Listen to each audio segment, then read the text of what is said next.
Hello Benjamin, কি খবর দোস্ত? আমার নতুন সোশ্যাল মিডিয়া অ্যাপটা তো ধুম মাচিয়ে দিয়েছে।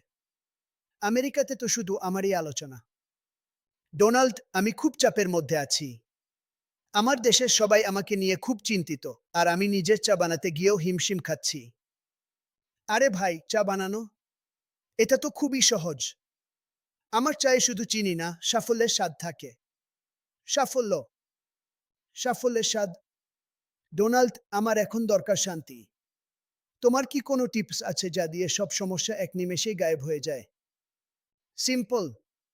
সব সমস্যাকে বলো ইউ আর ফায়ার্ড। ব্যাস, সমস্যা শেষ। ট্রাই করে দেখো না। আমি তো এভাবেই চলি। আর কালকে গিয়ে বলো তুমি বিরিয়ানি খাবে। দেখবে সব মনোযোগ বিরিয়ানির দিকে চলে গেছে। এটাই সুপার সাকসেসফুল পলিসি। হা হা।